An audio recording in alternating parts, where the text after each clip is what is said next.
Hello, horse milk with you. And now we're gonna talk about our beloved topic. We're gonna talk about food.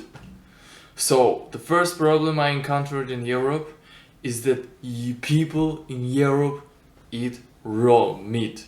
Oh, savage! Just like it's unimaginable in Kazakhstan. When imagine I just go into the McDonald's or Burger King and they ask you, "Oh, sir, would you like your meat to be a raw or medium raw?"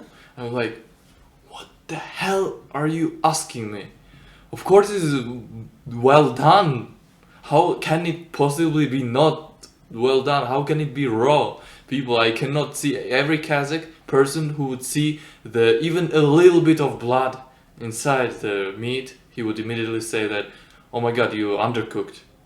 And in Europe, it's completely opposite. When I say everyone to, for example, when I was in France, I told the people that, oh, it's actually, in Kazakhstan, everyone eats meat well done. And then they tell me, "Oh my God, but it's actually healthy to eat raw meat. Don't you know that?" Oh my God, everyone in Kazakhstan, my parents always used to tell me, if the meat is undercooked, then it means it can be very bad for your digestive system. And this is just astonishes me how different mentalities interpret health issues concerning when it comes to the how well cooked is the meat. And second, my issue is that I expected from Switzerland a lot of stuff. Like I heard that Swiss people, even French, they actually eat horse meat. But in my school, I've never seen them giving a kind of national Swiss cuisine because they've never given us horse meat. And I was expecting like bloody hell horse meat. That's all. And one of my classmates, she's Swiss. She likes horses, and then she asks me, "Oh, Sultan, how can you Kazakhs eat horse? It's such a beautiful, kind animal." "Lol, how can you say that you literally eat cow, you eat lamb, you eat veal, you eat pretty much every living animal, and then you say, oh my God, but horse is beautiful, we should not eat horse." Like, this is just unimaginable, astonishing, truly astonishing. I think disclaimer, I don't have anything against the vegan. I totally support people who decided for themselves they don't want to eat any meat. But what really irritates me is that when some people say, "Oh my God, we shouldn't eat horse because it's such a good animal." "What hell, you slaughter cows, you slaughter sheep, and you don't mind?" Well, why should you mind why should we mind when we eat horse? It's our national dish. We usually eat it in Bishparmak. And then the third problem I have in European cuisine, if I can put it that way. French cuisine is a really amazing, delicious dishes that I've never ever tasted in my life. However, when I tried to cook it myself, when my friend cooked for me, it was very often it was horrible rather than delicious. Because what I noticed is that usually in this, why I was always wondering how come that the chefs in France are all so respected. When you say, "Oh, do you know Chef Jérôme?" and they say immediately, "Oh yeah, this is a famous chef." What he specializes in? He specializes in French cuisine.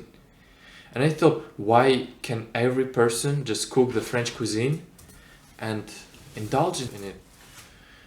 And what I found out is pretty easy to fuck this up. If you don't know how to cook, you don't know how to cook properly French cuisine, it's most probably gonna be bad. Whereas any other Asian cuisine, let it be Indian, let it be Kazakh, if you cook it, it's almost for sure it's gonna be delicious. So it's pretty much European cuisine in my arrogant opinion depends on who is the chef, who is the one who cooks it. Whereas while any other type of cuisine, especially when it comes down to Asian cuisine, it doesn't depend on it. How come? I thought that fondue is something Asian or Chinese. I never thought that actual Swiss people, they have a fondue. I was pleasantly surprised when I come to one of the restaurants and they had something like, oh, la fondue suisse. That was quite nice to have, and I pretty much liked it. delicious, but still it was surprising that the fondue is, I thought it's only Chinese. Food prices. Food prices in Switzerland and in Europe in general, like especially I'm talking about western part of Europe, are astonishing, truly astonishing. How can you demand so much money for, I don't know, for some people in Kazakhstan, they may work the whole day, they may work 9 hours, and they can afford only, I don't know, one full meal in Europe. Imagine you work 9 hours and you can afford only one full meal. On average, in restaurants in Switzerland, it takes about 20 francs to eat a full meal. And imagine 20 francs in Kazakh tenge, it's gonna be almost about, how to say, 8,000 tenge. And 8,000 tenge is usually how much an engineer earns per day. A qualified engineer in Kazakhstan earns for one day of work. So very often when I go to these restaurants, I just cringe on those prices, and I'm thinking, like, just insane, man. That's how much money you pay for this. The situation is much better when it comes down to supermarkets, when you can cook yourself. You buy eggs, they cost maybe or even 5 francs, about 12 eggs. And a lot of things, like especially meat. I noticed meat in Europe is really expensive. So that was all pretty much it, what I wanted to talk about. Hope you liked it, and adios.